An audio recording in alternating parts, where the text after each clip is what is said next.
Very very good evening to all of you dear students. तो micro economics में indifference curve हमने start किया हुआ है और आपके पूरे के पूरे आपके micro principle of micro economics में सबसे बड़ा चैप्टर आपका यही रहने वाला है, इंडिफरेंस कर्व। बाकी सभी चैप्टर इस चैप्टर के आगे 40% ही 40 to 30% ही रहने वाला है। तो डिटेल में समझना है क्योंकि आपका पेपर का लगभग लगभग 50% हिस्सा ऑप्शंस में, क्वेश्चंस में कहीं ना कहीं आपको इसके ज्यादा क्वेश्चंस देखने को मिलते भी हैं। ये बात भी सच है। हाँ जी, तो चलिए स्टार्ट करते हैं। Income consumption curve, ICC show the, देखिएगा सबसे पहले। सही सही बच्चे आए नहीं हैं, जल्दी से आ जाइए लाइव।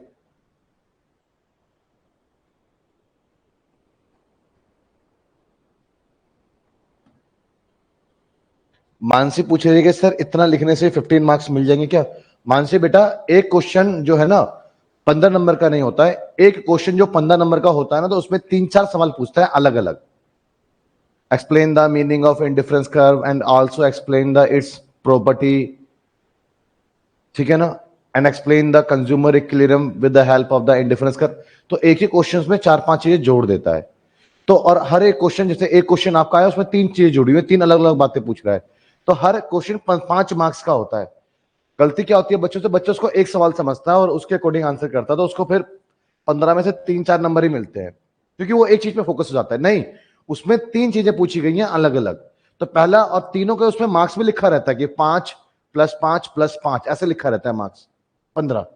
तो तीनों को अलग अलग आपको सॉल्व करना पड़ता है। एक को सॉल्व करा, सेकंड को अलग एंड थर्ड को अलग, तो उनके 5 में से फिर मार्क्स तीनों के मिलते हैं, 5-5 में से। फिर आपका स्कोर 15 में से अच्छा हो जाता है, 13, 14, 12 जैसा भी है। ठीक है, उस पूरे सवाल को एक सवाल लिखे मत चलिए।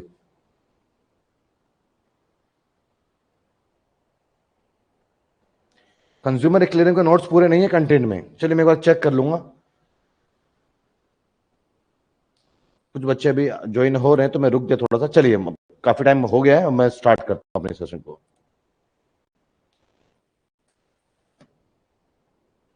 Very very good evening to all of you.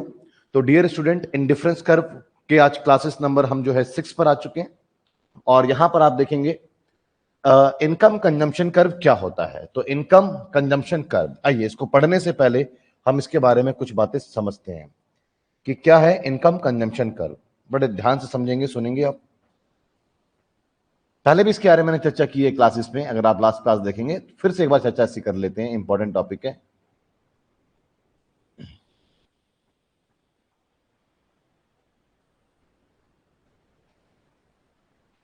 Income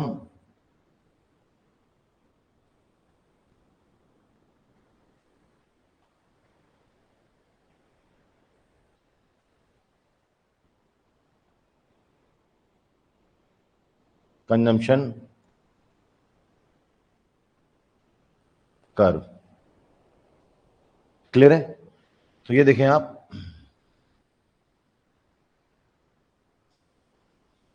income consumption curve. अगर आप इस इनकम कंजम्पशन कर्व पे देखते हैं तो सबसे पहले आप जो नॉर्मल आपने इंडिफरेंस कर्व को पढ़ा उसके बारे में समझिए क्या होगा।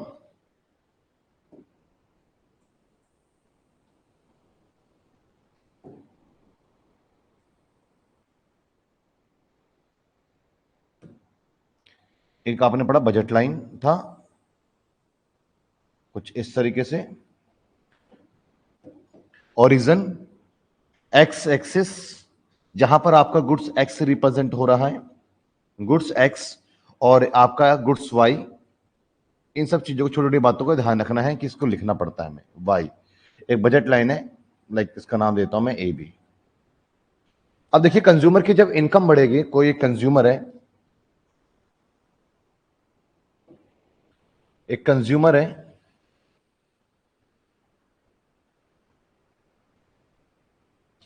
और एक इसकी मैं इनकम की बात करता हूं। अगर कंज्यूमर की इनकम बढ़ेगी बच्चे, तो आप बताइएगा कंजम्पशन, कंज्यूमर की अगर इनकम बढ़ेगी तो कंजम्पशन, कंज्यूमर इनकम और कंजम्पशन,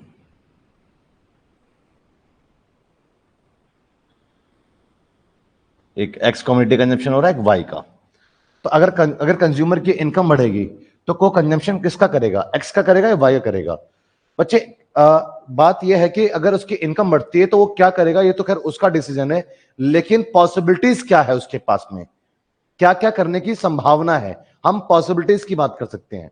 वो बेसिकली क्या करेगा वो उसका अपना इंडिविजुअल डिसीजन है, लेकिन पॉसिबिलिटीज क्या हो सकती है, वो एक्स को ज्यादा खरीद सकता है या वाई को ज्यादा खरीद सकता है अगर उसकी इनकम बढ़ती है। मान लीजिए इस समय आप कोई भी दो कम्युनिटी का कंजम्पशन करते हैं और आपकी आमदनी बढ़ जाए तो आप क्या करेंगे ये तो आपको ही पता है, लेकिन पॉसिबिलिटीज क्या है कि आप एक्स को ज्यादा खरीद सकते हो या वाई को ज्यादा खरीद सकते हो। तो आप कहोगे सर पॉसिबिलिटीज तो यह है कि मैं एक्स और वाई दोनों को ज्यादा खरीद सकता हूं। अगर मेरी आमदनी बढ़ जाए तो थोड़ा सा एक्स भी मैं बढ़ा ले सकता हूं और वाई भी थोड़ी सी मैं ज्यादा ले सकता हूं। तो पॉसिबिलिटीज ये है कि मैं दोनों को ही इंक्रीज करके कंज्यूम कर सकता हूं। अगर एक कंज्यूमर की इनकम बढ़ जाती है तो वेजिटेबल ज्यादा कंज्यूम करेगा या फ्रूट ज्यादा कंज्यूम करेगा, ये तो उसका अपना पर्सनल डिसीजन है, लेकिन पॉसिबिलिटीज क्या है, वो दोनों के कंजम्पशन को बढ़ा सकता है। बात समझे? क्योंकि उसकी इनकम बढ़ी है, उस बढ़े हुए पार्ट में से कुछ पार्ट वो एक एक्स गुड्स पे और कुछ रेस्ट ऑफ पार्ट वो वाई गुड्स पे वो ट्रांसफर करके दोनों कंजम्पशन बढ़ा सकता है। तो किसका वो बढ़ाएगा, तो वो एक्स का जो है कंजम्पशन बढ़ा सकता है और वो वाई का भी कंजम्पशन बढ़ा सकता है। क्लियर है जी? तो यहां पर मैं बेसिकली जो बजट लाइन है ना, पहले तो आप एक कंज्यूमर इक्विलिब्रियम में आप स्टेज को समझिए कि क्या है कंज्यूमर इक्विलिब्रियम। तो कंज्यूमर इक्विलिब्रियम के स्टेज पे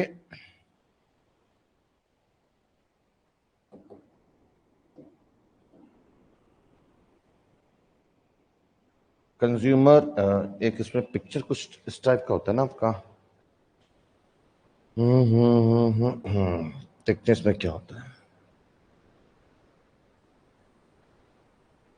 अच्छा लाइन बनाते हैं, चलिए कोई बात नहीं, हम नॉर्मल बनाते हैं। देखिए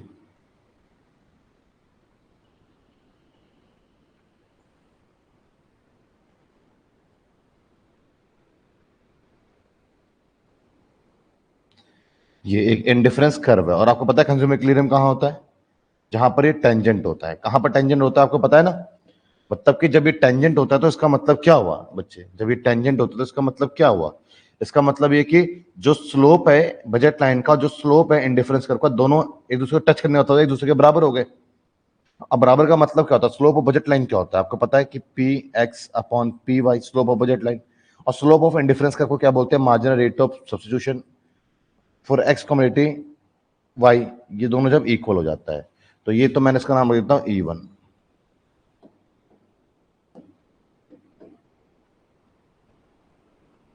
इसका नाम रख देता हूं E1।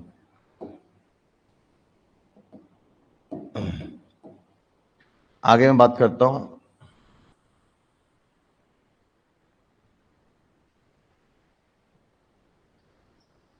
IC2 के बारे में।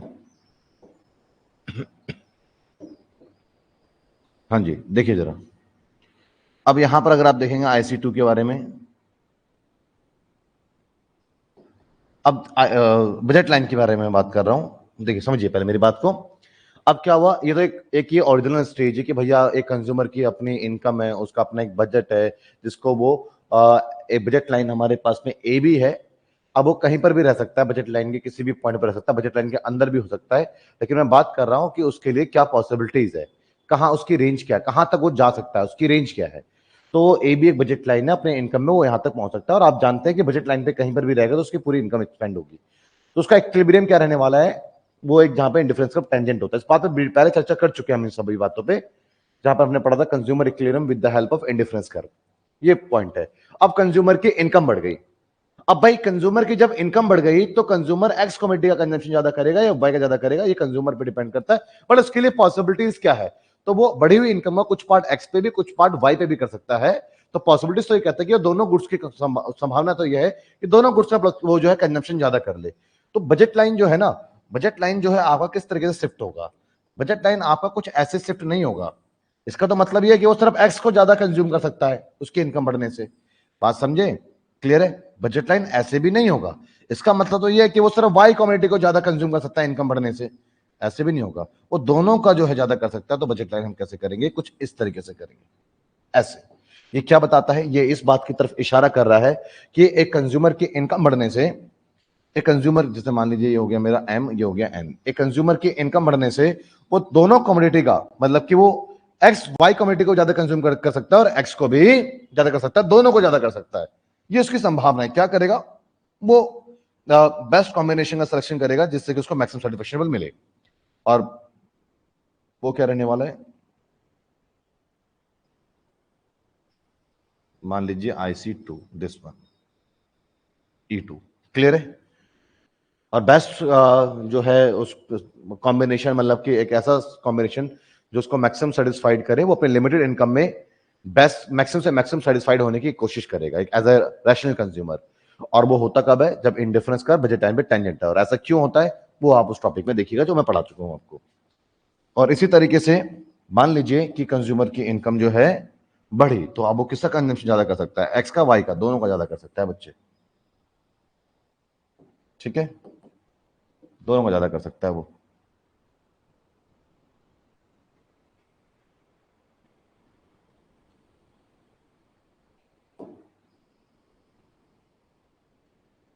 ये क्या हो गया? IC3 हो गया, ये हो गया। तो कंज्यूमर की जो पॉसिबिलिटीज थी वो क्या क्या रही, उसकी बात करते हैं। तो कंज्यूमर जो बच्चे ये कुछ इस तरीके से, संभावना उसकी कुछ ऐसी रही।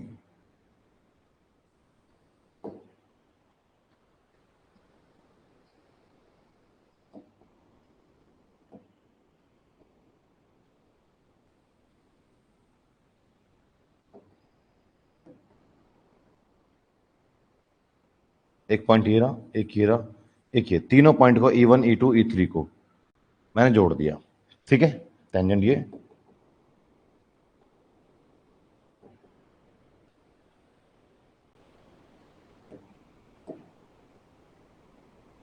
यहां तीनों पॉइंटों को मैंने कनेक्ट कर दिया। ये इसको कहते हैं income consumption curve, ICC।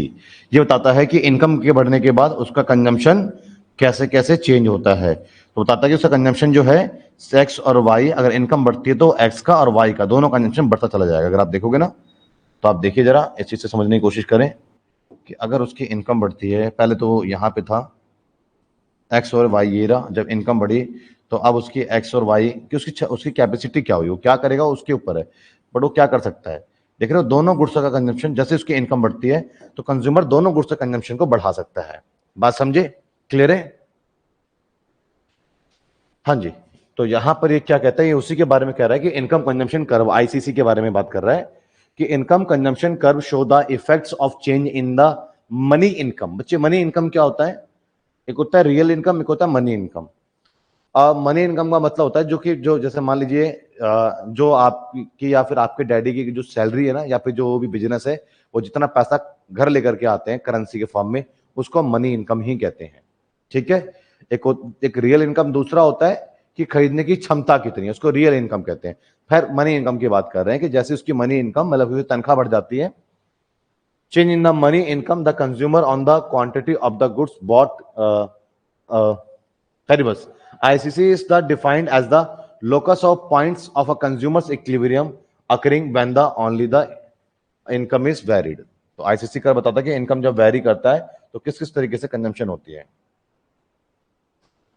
E1 initial equilibrium point where the budget line ML, वो अपने डायग्राम का कोडिंग बता रहा है। E with the increase in the money income the budget line ML has a parallel outward shift to ML M1 and L1 is the tangential to L2 point E2 which becomes the new equilibrium point। क्या कहता है, जैसी उसकी income बढ़ती है तो ML के parallel एक उसकी बजट लाइन शिफ्ट हो जाती है M1 एंड L1। पैरेलल क्यों शिफ्ट हो रही है? क्योंकि भैया वो दोनों कमोडिटी का कंजम्पशन को वो बढ़ा सकता है, क्योंकि उसकी इनकम बढ़ी है ना, तो इसलिए ये पैरेलल शिफ्ट होती है, वही बात कर रहा है। और फिर उसके बाद फिर इनकम बढ़ती है तो फिर इसको और पैरेलल शिफ्ट कर सकती है, वो आगे और बढ़ा देगी। इस पॉइंट को कनेक्ट कर देंगे तो क्या बन जाएगा, ये इनकम कंजम्पशन कर्व बन जाएगा। क्लियर है? तो वही बात समझाई गई है आपके पास में। और at each point of IC on ICC slope of indifference curve equals to slope of budget line, वो इस तरीके से होता है। तो ये बातें हैं आपके पास में इनकम कंजम्पशन कर्व के बारे में। क्लियर है? अब in case of normal goods, जो मैंने आपको बताया ना, वो नॉर्मल गुड्स का ही केस है, क्योंकि नॉर्मल गुड्स अगर आपके पास में एक्स भी नॉर्मल गुड्स है, in case of normal goods क्या है और in case of inferior goods क्या है, मैं दोनों की बात कर लेता हूं आपसे। In case of inferior goods, चलिए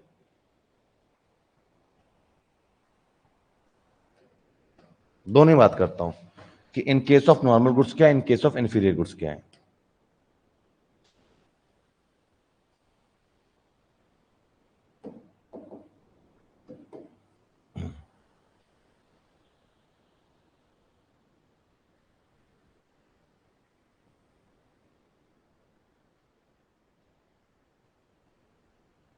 नॉर्मल गुड्स हो गए और एक हमारा है इंफीरियर गुड्स।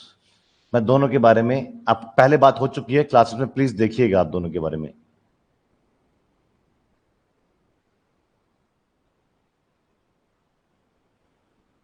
दोनों के बारे में बात हो चुकी है। नॉर्मल गुड्स क्या होता है, अच्छी क्वालिटी की जो चीजें होती है, अच्छी चीजें, ब्रांडेड चीजें। हर कंज्यूमर सोचता है कि मेरी जब पैसे बढ़ जाएंगे, आमदनी बढ़ जाएगी, तो मैं इसको, इस क्वालिटी की चीजें, इस ब्रांड की चीजें लेना शुरू कर दूंगा। उसको हम नॉर्मल गुड्स कहते हैं। तो जब इन कंज्यूमर की इनकम बढ़ती है तो भैया वो नॉर्मल गुड्स की डिमांड बढ़ाता है। अगर मैं इसकी इनकम के साथ में अगर रिलेशन करूं मैं, ठीक है ना, इनकम, और मैं बात करता हूं नॉर्मल गुड्स की, तो इसके बारे में आप इस बात को जानते हैं कि कंज्यूमर की इनकम बढ़ती है ना, तो कंज्यूमर नॉर्मल गुड्स की डिमांड ज्यादा करता है, क्योंकि अच्छी क्वालिटी की चीज होती है ना, उसको प्रेफर करता है। और जब इनकम कम होती है तो उसकी डिमांड जो कम करता है। तो ये बात को मालूम है, there are positive relationship between the income of the consumer and demand for normal goods. तो ये नॉर्मल गुड्स के केस में तो ऐसा रहता है कि इनकम बढ़ेगी, डिमांड ज्यादा, इनकम कम होगी तो डिमांड कम। इंफीरियर गुड्स के बारे में बात करता हूं, इनकम,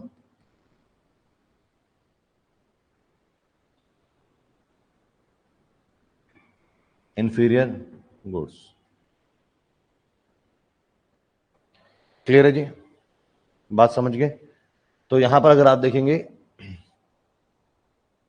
इनकम, अगर इनकम उसकी बढ़ी तो कंज्यूमर इंफीरियर गुड्स की डिमांड कम करता है। क्यों कम करता है भैया? अगर मेरी इनकम बढ़ गई है तो अगर मैं लो क्वालिटी की चीजें को कंज्यूम कर रहा हूं तो ऑब्वियसली ये मेरी मजबूरी हो सकती है, इच्छा तो नहीं हो सकती है। लेकिन जैसे मेरी इनकम बढ़ेगी तो हम क्या करते हैं, अपना लिविंग स्टैंडर्ड इंप्रूव करते हैं ना इनकम बढ़ने पर। तो हम जो इंफीरियर चीजों पे पहले थे हम उसको क्या करते हैं, ड्रॉप करते हैं। तो इनकम बढ़ने से इंफीरियर गुड्स की डिमांड क्या करता है, कंज्यूमर कम करता है। तो ये कम कर गया, और जैसे इनकम कम हो जाती है तो फिर मजबूरन हमें इंफीरियर गुड्स पे डिपेंड होना पड़ता है। तो नेगेटिव रिलेशन होता है इंफीरियर गुड्स के साथ में। खैर, मैं आपको क्या, मेरा टॉपिक अभी भी इनकम कंजम्पशन कर्व ही है, मैं अपने उसी टॉपिक पर हूं। किस पर? Income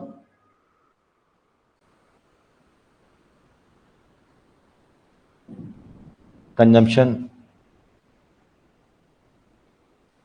curve. टॉपिक क्या हमारा? Income consumption curve. अब बच्चे, इनकम कंजम्पशन कर्व की अगर मैं बात करता हूं,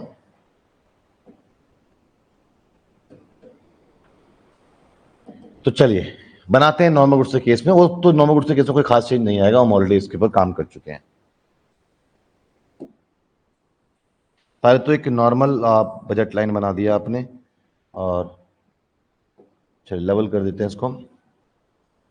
origin Y axis, X axis, एक मेरे पास में क्या है, बजट लाइन ए बी, और गुड्स यहां पर हमारे पास में क्या है, एक्स, और गुड्स वाई। क्या है ये बच्चे? Goods Y. अब क्या हो गया कि अब वही कि इनकम बढ़ गई तो क्या होगा? तो भैया इनकम बढ़ेगी तो भैया जब भी पैसा बढ़ेगा तो मैं एक्स भी ज्यादा खरीद सकता हूं, वाई भी ज्यादा खरीद सकता हूं। पहले इस पे एक क्लियर पॉइंट पे आ जाते हैं। चलिए मैं बाद में बात करूंगा, फिलहाल वो देखिएगा। इनकम बढ़ेगी तो क्या कर सकते हो? आप क्या कर सकते हो, ऐसी बात है भैया, आप एक्स और वाई दोनों ज्यादा खरीद सकते हो। आप क्या करेंगे वो आपके ऊपर है, आप क्या करते हैं। लेकिन क्या कर सकते हो, आप दोनों ज्यादा ले सकते हो, कर सकते हो में और करोगे में, आप एक्चुअल जो करोगे उसमें दोनों चीज, बातें अलग अलग हैं। ठीक है, हो सकता है जो कर सकते हो वही करो, हो सकता है कि वो ना करे कुछ और करो, ये आपके ऊपर है। मेरा टॉपिक ये नहीं है कि आप क्या करेंगे, मेरा टॉपिक है कि पॉसिबिलिटीज क्या आपके सामने आ जाएगी, संभावनाएं क्या पैदा होंगी आपके सामने। तो भैया जब इनकम बढ़ेगी आपके, तो भैया आप, जाहिर सी बात है कि आपने पहले पढ़ा कि इनकम बढ़ने से आप जो है एक्स और वाई दोनों की क्या कर देंगे, आप डिमांड, आप जो है ज्यादा बाय कर सकते हैं। इनकम बढ़ने से क्या कर सकते हैं आप, एक्स और वाई, इनकम के बढ़ने से अगर आपकी इनकम बढ़ती है तो आपकी इनकम बढ़ती है तो एक्स और वाई की डिमांड की बात करें तो दोनों की ही डिमांड जो है आपकी एक्स की भी और वाई की, दोनों के ही आप जो है ज्यादा आप उसको बाय कर सकते हो, आपकी क्षमता बढ़ जाएगी। ठीक है, नॉर्मल गुड्स के केस में या देखते हैं, या IC1 हो गया, जस्ट इसी के सामने लिया करो, बिल्कुल 2 3 क्लियर है। अब बस क्या करना है आपने, ये जो पॉइंट है ना, ये जो पॉइंट है ये बनाना जरूरी है, बच्चे भूल जाते हैं पेपर में।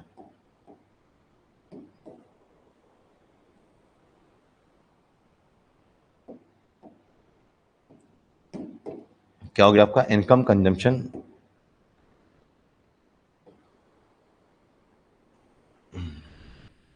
इनकम कंजम्पशन कर्व, ये हो गया आपका नॉर्मल गुड्स के केस में। भाई साहब अगर एक्स भी नॉर्मल है वाई भी नॉर्मल है तो आप दोनों का डिमांड बढ़ाएंगे, ये आप प्रेफर करेंगे। बट इन्फीरियर गुड्स के केस में क्या होने वाला है, ये कैसे अलग होने वाला है उसकी बात करते हैं। ये तो मैंने पहले पढ़ा दिया था आपको, ये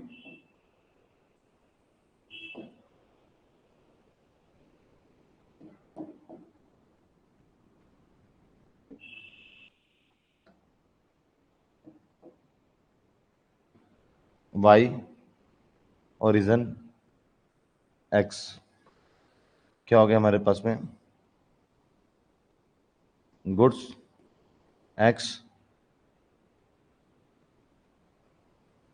गुड्स वाई।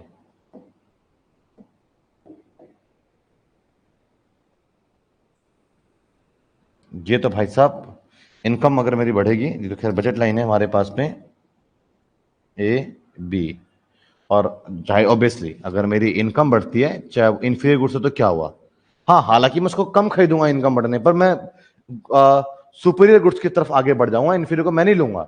लेकिन क्या मैं इन्फीरियर को अब पहले से ज्यादा खरीदने की क्षमता है, क्या पहले ज्यादा खरीद सकता हूँ, खरीद सकता हूं। तो बात मैं क्या करूंगा उसकी नहीं कर रहा हूं, मेरे इनकम और मैं बात कर रहा हूं एक्स और वाई की।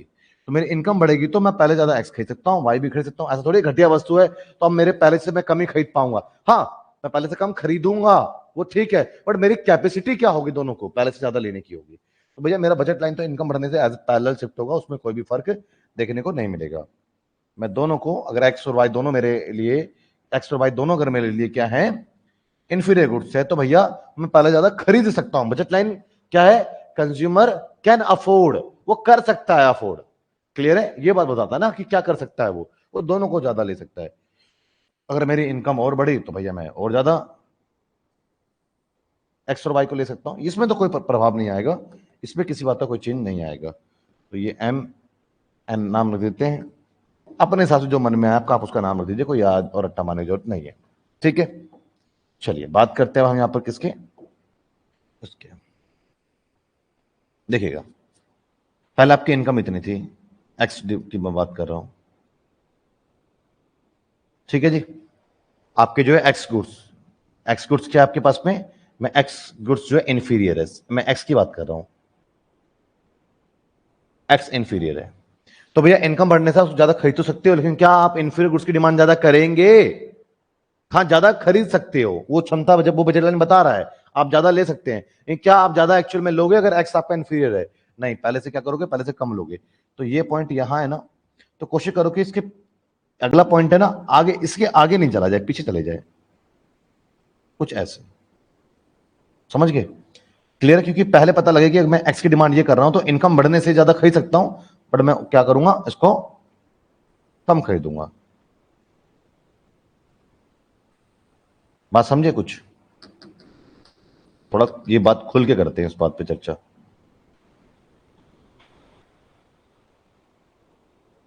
बात समझ गए, वाई तो आपका नॉर्मल गुड्स है जिसको तो ज्यादा आप ले सकते हो।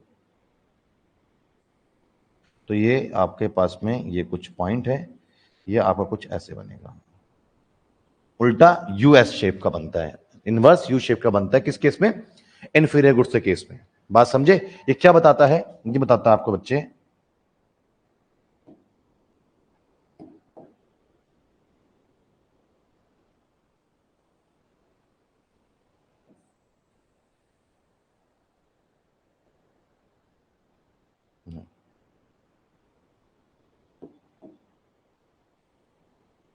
ये बताता है कि भैया एक्स इंफीरियर है, इनकम बड़ी ज्यादा ले सकते थे बट आपने ऐसा नहीं किया, आपने क्या करा, उसको कम लिया। वाई नॉर्मल था तो वाई का तो आपने डिमांड बढ़ाते चले गए। क्लियर है भैया? तो ये क्या बता रहा है आपको, ये आपको बता रहा है कि आपका जो है एक्स का डिमांड आप कम करते चले गए। तो ये इनवर्स यू शेप का बनता है किस केस में, इंफीरियर गुड्स के केस में।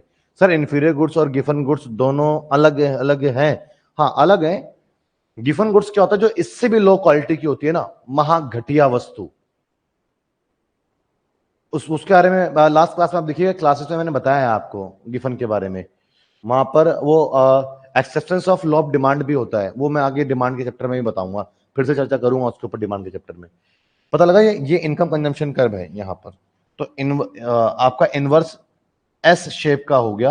तो ये तो भैया बहुत बेसिक सी बात है, आपको इंफीरियर गुड्स के हैं, अब drive the income consumption curve in case of inferior goods, तो इस केस का सवाल आ सकता है पेपर में, क्योंकि ये थोड़ा डिफरेंट है आपका। समझ गए? क्लियर है? कोई डाउट? अब वही बात है कि नॉर्मल गुड्स का तो मैंने बात पहले चर्चा में ले आया था मैं। अब इंफीरियर गुड्स की बात अगर मैं बात करूं तो कुछ आपके पास में ये इस तरीके से पीछे की तरफ आपका ये बेसिकली जाएगा। मैंने यू स्ट्रेट लाइन ना करके वो इनवर्स यू शेप भी बनेगा, स्ट्रेट लाइन नहीं बन सकता है। क्लियर है भाई? बात समझे? तो अब हम बात करते हैं यहां पर किसकी, प्राइस कंजम्पशन कर्व की बात करते हैं यहां पर। अब देखिए एक क्वेश्चन है, derivation of demand curve, derivation of demand curve with the help of PCC, price consumption curve. तो आइए इसकी बात करते हैं, derivation of demand curve with the help of PCC, price consumption curve. वो तो इनकम कंजम्पशन कर्व था ना आपका, लेकिन पहले समझना होगा आपको प्राइस कंजम्पशन कर्व क्या है। इस बात को समझिए आप, प्राइस कंजम्पशन कर्व क्या है।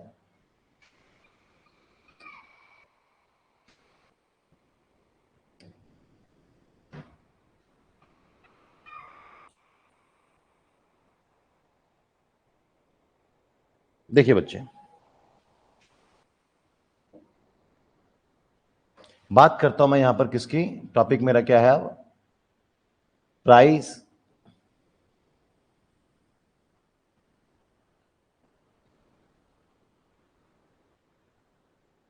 कंजम्पशन वी, प्राइस कंजम्पशन कर्व। क्लियर है? अब प्राइस कंजम्पशन कर्व में अगर आप देखें,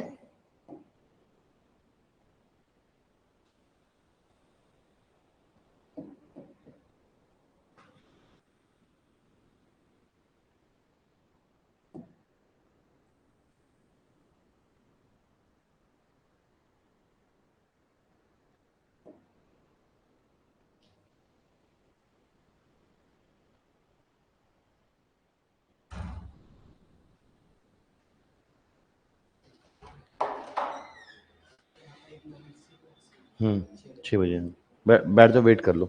देखिए बच्चे, प्राइस कंजम्पशन कर्व की बात करते हैं हम।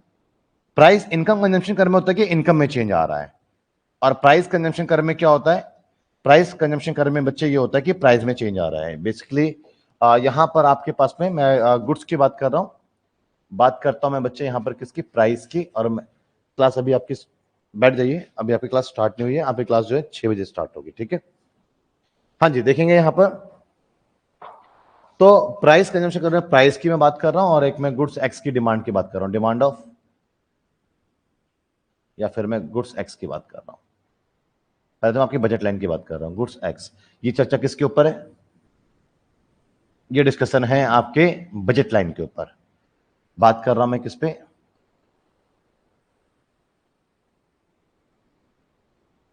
बात मैं कर रहा हूं बजट लाइन पे। और गुड्स एक्स बेसिकली आपके पास में एक आपका नॉर्मल गुड्स है, ठीक है? तो प्राइस जब इंक्रीज होगी, तो अगर आप जो इसकी डिमांड है, एक्स की डिमांड है, इनकम में कोई चेंज नहीं आया, मैं इसकी डिमांड की बात कर रहा हूं। तो अगर एक्स की प्राइस अगर इंक्रीज हुई, तो एक्स की डिमांड, प्राइस किसकी, एक्स की है, ठीक है? Price of x. तो भैया प्राइस, इसकी डिमांड आप कितनी कर सकते हो पहले से, इनकम तो उतनी है, उसमें कोई बदलाव नहीं आया, तो डिमांड पहले से आप इसकी कम ही कर पाओगे। अगर सेब मैं पहले आज 2 किलो लेकर आ पाता हूँ, आज सेब महंगे हो गए, तो मैं इसको 4 किलो नहीं ला पाऊंगा, मैं पहले से कम ही ला पाऊंगा, मेरी क्षमता बताएगा इसको कम ला पाऊंगा। तो इसीलिए यहां पर आप इस बात को भी समझिए कि मेरे पास में गुड्स एक्स है, गुड्स वाई है, ठीक है, और क्या हुआ, प्राइस जो है वो एक्स की इंक्रीज हो गई है। तो बजट मेरी कैपेसिटी क्या बताता है, एज पैरेलल मैं दोनों को ज्यादा खरीद सकता हूं, बिल्कुल भी नहीं। अगर मेरी प्राइस जो है वो बढ़ गया है तो मैं, मेरी इनकम थोड़ी बढ़ी है तो मैं कैसे ज्यादा खरीद लूंगा। तो क्या प्राइस अगर मान लो कम हो जाए तो एक्स को मैं ज्यादा खरीद सकता हूं ना। तो चलिए मान लेते हैं प्राइस कम हुआ, तो प्राइस कम हो जाने से क्या मैं दोनों को ज्यादा खरीदूंगा, कैसे खरीद लूंगा, बात समझ रहे हो आप। अगर भैया अगर टमाटर की कीमत गिरी है तो आप बादाम कैसे ज्यादा खरीद के ले आओगे, तो टमाटर को ज्यादा ला पाओगे ना। तो इसी तरीके से यहां पर आपके पास में आपका बजट लाइन में कैसा चेंज आएगा कि आप, ऐसा चेंज आपके बजट लाइन में नहीं आएगा। क्या चेंज आएगा, ऐसा भी चेंज नहीं आएगा कि भैया अब आप पहले से ज्यादा वाई खरीद सकते हो, प्राइस तो एक्स की फॉलो हुई है ना, तो आप एक्स को पहले से ज्यादा खरीद सकते हो, ऐसा आपका बजट लाइन चेंज आएगा। क्लियर है जी। बात करते हैं कि पहले आपका इक्विलिब्रियम क्या था, क्लियर है। और अब आपके इक्विलिब्रियम पॉइंट की बात करते हैं। तो पहले तो आपके पास में ये इक्विलिब्रियम पॉइंट था, ये आपके पास में ई पॉइंट हो गया, बजट आपके पास में ये हो गया ए बी और ये आपके पास में हो गया एम। क्लियर है। प्राइस कम हुआ तो बेसिकली आप क्या करेंगे, तो बच्चे ये बेसिकली में जो एक्स है वो एक तरीके का आपका नॉर्मल गुड्स है। तो प्राइस कम हुआ तो आप भैया इसको तो आप क्या खरीद पाओगे, एक्स को आप पहले से ज्यादा खरीद पाओगे, तो एक्स को आप बढ़ाइए, लेकिन वाई तो नहीं खरीद सकते ना आप,